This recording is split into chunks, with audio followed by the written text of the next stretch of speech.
आवाज India TV में आपका स्वागत। मैं हूं अमन कामले। 5 राज्यों के जो चुनावी नतीजे आए हैं उससे स्थिति एकदम स्पष्ट हो गई है। जिन 5 राज्यों के चुनावी नतीजे आज आए उसमें सबसे अहम राज्य था पश्चिम बंगाल।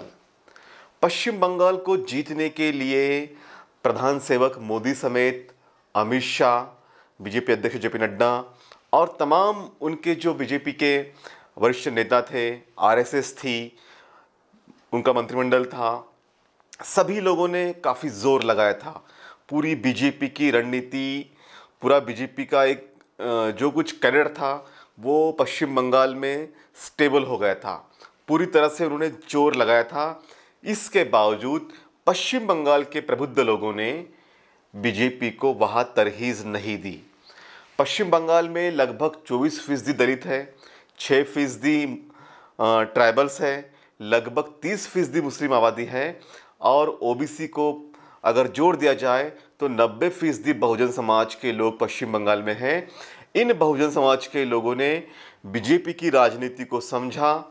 उनका जो एक राष्ट्रवाद का जो उनका एक नैरेटिव था उसको समझा और उन्हें शिकस्त दी। ये सबसे बड़ी इंपॉर्टेंट बात है देश के लिए कि पश्चिम बंगाल जैसे राज्य ने बीजेपी को पूरी तरह से वहाँ नेस्तनाबूद कर दिया। ये बात ज़रूर है कि बीजेपी को लगभग 80 सीटें मिली है, लेकिन इसको भी हमने देखना चाहिए कि बीजेपी को लास्ट लोकसभा इलेक्शन में लगभग 18 लोकसभा की सीटें मिली थी। और इम्पोर्टेंट बात ये भी है कि जो लेफ्ट और कांग्रेस जिनके पास लास्ट विधानसभा इलेक्शन में 80 के आसपास विधानसभा की सीटें थी, आज वो महज 2 या 3 सीटों पे सिमट रही है।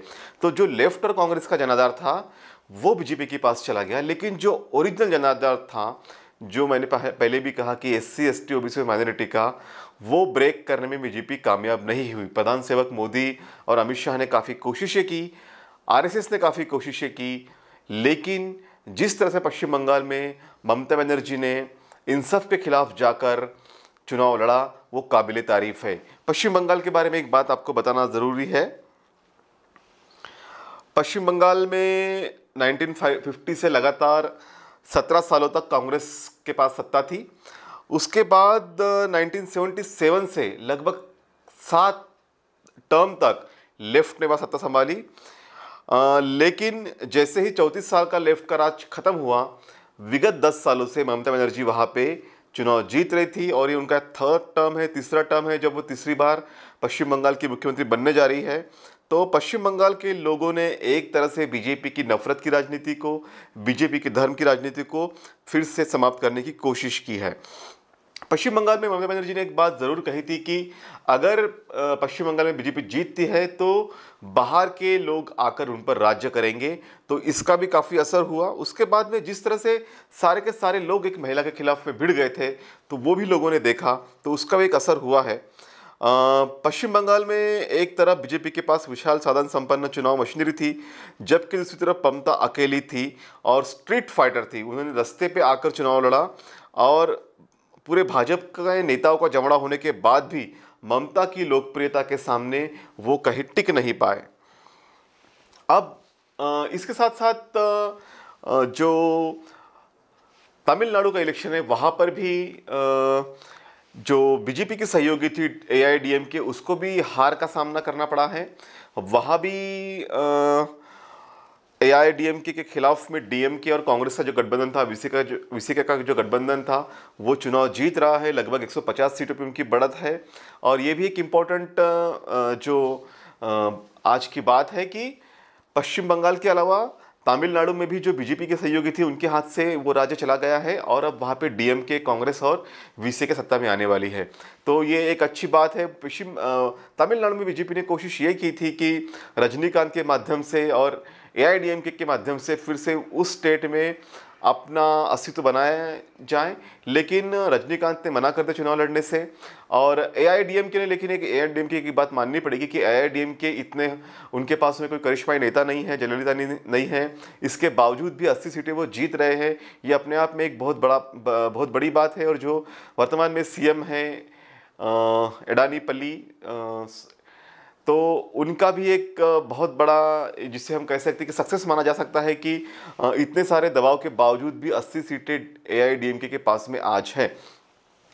सबसे इम्पोर्टेंट बात जो है, जो एक गलत संकेत भी है कि असम में बीजेपी फिर से चुनाव जीत रही है। असम में सबसे पहले जो है सीए एनआरसी को लागू किया गया था। लगभग 20 लाख लोग सूची से बाहर हो गए थे, उसमें 16 लाख हिंदू थे।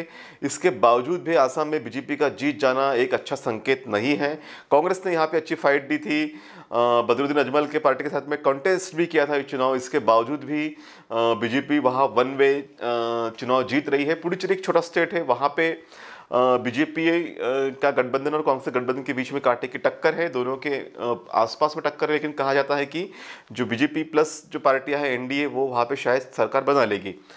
इसके अलावा केरला की अगर हम बात करें तो केरला में जैसे कि पहले भी कहा जाता था कि लेफ्ट फ्रंट वहाँ पे आसानी से चुनाव जीत जाएगा, बिल्कुल वही हुआ है। कांग्रेस अध्यक्ष राहुल गांधी ने काफ़ी मेहनत की, लेकिन इसके बावजूद जिस तरह से लेफ्ट फ्रंट में कोरोना के खिलाफ वहाँ जंग की, लोगों को जान बचाने की काफ़ी कोशिश की। आज केरला ऐसा स्टेट है जिसके पास में सरप्लस ऑक्सीजन है, जिसके पास में सबसे अच्छी मेडिकल सुविधाएं है। और केरला एक ऐसा स्टेट है कि जहाँ पे ह्यूमैनिटिक अप्रोच है, जहाँ पे सबसे ज़्यादा साक्षरता भी है। तो लेफ्ट ने काफ़ी अच्छा काम वहाँ पे किया। और अभी भी मैं एक इंटरव्यू सुन रहा था, वहाँ की जो हेल्थ मिनिस्टर है उन्होंने कहा कि उनका प्राथमिकता है कि केरला में शिक्षा और हेल्थ लोगों को मुहैया कराया जाए फ्री ऑफ कॉस्ट। और यही अगर काम वो सेंटर में आते हैं तो वही काम करेंगे, क्योंकि हेल्थ का 1% जीडीपी का 1% भी हम हेल्थ पे नहीं खर्चा करते। यही बात मोदी जी को समझनी चाहिए कि जीडीपी का 1% भी हेल्थ पे खर्चा नहीं हुआ। साइंटिस्ट लोगों ने बताने के बावजूद भी सेकंड वेव के लिए हमारा देश तैयार नहीं हुआ, जिसके कारण आज सड़क पे लोग हैं, ऑक्सीजन के लिए तड़प रहे हैं, बिना ऑक्सीजन के मौतें हो रही है। ये सब फेलियर मोदी का है। तो पांचों राज्यों के जो चुनाव नतीजे हैं उसमें से अगर असम को छोड़ दिया जाए तो लगभग चारों राज्यों में बीजेपी और उसके सहयोगी चुनाव हार रहे। सबसे बड़ा इंपॉर्टेंट फैक्टर जो था पश्चिम बंगाल का, जहां पे बीजेपी ने काफ़ी जोर लगाया, लेकिन बीजेपी चुनाव नहीं जीत सकी। लेकिन इन सबके बीच हम बहुजन समाज पार्टी की भी बात कर लेते हैं कि बहुजन समाज पार्टी के साथ गठबंधन की बातें कुछ वक्त आई थी पश्चिम बंगाल में, लेकिन कुछ खबरें ऐसी भी आई कि 3 सीटें ममता बनर्जी ने मायावती को ऑफर की, लेकिन बीएसपी ने बात नहीं मानी। इसके बावजूद बीएसपी ने लगभग सभी सीटों पे अपने उम्मीदवार उतारे थे। लगभग 220 सीटों पे बीएसपी ने अपने उम्मीदवार उतारे थे पश्चिम बंगाल में। लेकिन जैसा मैंने इसके पहले के वीडियो में भी कहा था कि माननीय कांशान साहब के जाने के बाद में बीएसपी केवल इलेक्शन निभाने की औपचारिकता करती है, बाकी उसमें कोई सीरियसनेस नहीं होता, कोई गंभीरता नहीं होती, और लोकल स्तर पर गठबंधन करने की भी कोई नीति नहीं होती। और इसी के कारण बीएसपी महज एक सांकेतिक पार्टी बन के रह गई है। अब देखते हैं कि इन 5 राज्यों के चुनाव में बीएसपी को कितने वोट मिले हैं। ये लगभग अनुमान, ये जो मैं आपको बता रहा हूँ इसमें ज़्यादा अंतर नहीं हो सकता, फाइनल रिजल्ट अभी आने हैं। लेकिन आसाम में बीएसपी ने कॉन्टेस्ट नहीं किया। केरल में बीएसपी को 0.24% वोट मिल रहे हैं। पुडुचेरी में बीएसपी को 0.14% वोट मिल रहे हैं। तमिलनाडु में बीएसपी को 0.25% वोट मिल रहे हैं। और वेस्ट बंगाल में बीएसपी को 0.39% वोट मिल रहे हैं। मतलब 1% वोट भी बीएसपी को किसी स्टेट में नहीं मिला। एक वक्त था कांशान साहब के समय में जब लगभग 4% वोट पश्चिम बंगाल में बीएसपी को मिला था। लेकिन आज आलम यह है कि बीएसपी 1% वोट भी नहीं उसे मिल पा रहा है। तो ये बिल्कुल मायावती जी का फेल्योर है, बीएसपी की मशीनरी का फेल्योर है, संगठन का फेल्योर है, कैडर कैंप न होने का फेल्योर है, और मायावती की जो नीतियां है उसका ये फेल्योर है। इस चुनाव के बाद में सबसे इम्पोर्टेंट जो एस्पेक्ट है कि पश्चिम बंगाल, केरला, तमिलनाडु, इन सभी स्टेट्स में किसान आंदोलन के नेता गए, उन्होंने बीजेपी के खिलाफ में प्रचार भी किया, और उसका एक फ़ायदा भी हुआ कि बीजेपी को केरला में एक भी सीट नहीं मिली। तमिलनाडु में उसे 2 या 3 सीट मिल रही है। तो उनके ऊपर अब दबाव होगा कि जो ये किसान कानून है, इन तीनों किसान कानूनों को उन्हें वापस लेना होगा। एक दबाव उसके ऊपर बन सकता है। ममता बनर्जी की छवि सामने आ सकती है, वो एक राष्ट्रीय नेता के रूप में सामने आ सकती है। स्टालिन भी एक राष्ट्रीय नेता के रूप में सामने आ सकते हैं। 1-2 नए चेहरे मिले हैं। पिनाराई विजयन विपक्ष के एक अच्छे नेता के तौर पे सामने आ सकते हैं, क्योंकि वो सेकंड टर्म अभी केरला में अपना सीएम पद संभालेंगे। तो ये अच्छे नेता इस चुनाव के माध्यम से सामने आए हैं। बीजेपी का जो ग्राफ है वो डाउन हुआ है। वैसे भी कोरोना के समय में कोरोना के संकट को निपटाने में बीजेपी की पूरी यंत्रणा, केंद्र सरकार की पूरी यंत्रणा और मोदी शाह पूरी तरह से नाकाम हुए हैं। तो ऐसे में ममता बनर्जी के लिए एक अच्छा मौका है कि आने वाले 2024 के चुनाव में वो एक पीएम पद का फेस बन सकती है।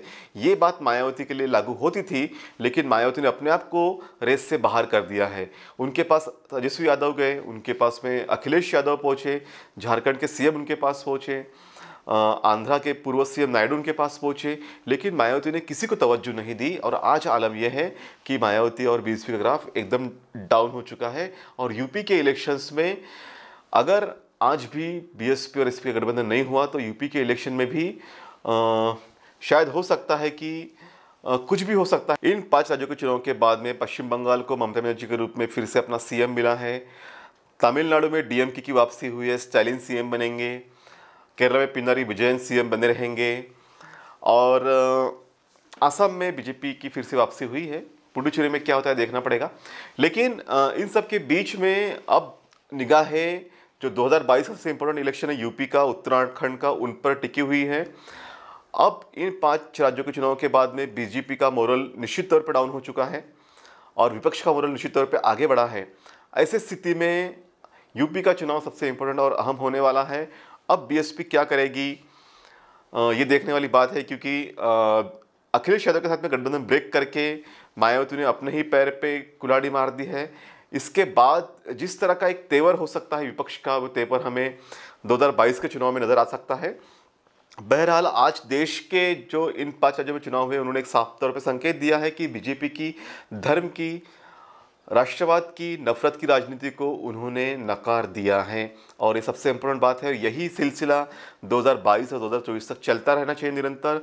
और जो बीजेपी के पास में ना कोई विजन है, ना उनके पास में देश को बनाने की नीति है, केवल देश में हिंदू मुस्लिम फसाद करना, केवल देश को नफरत के दौर पे बांट के रखना और देश को केवल लाइन पे लगा के रखना, चाहे वो नोटबंदी की लाइन हो, चाहे वो जीएसटी का मामला हो, चाहे वो कोरोना का मामला हो, किसी भी फ्रंट पे बीजेपी और केंद्र की सरकार सक्सेस नहीं हुए, सफल नहीं हुए। ना इनके पास में कोई विजन है, ना इनके पास में कोई सोच है। तो ऐसे लोगों को सत्ता से बेदखल करना बहुत ज़्यादा ज़रूरी है। और आज पश्चिम बंगाल, तमिलनाडु और केरला ने फिर से करके दिखाया है।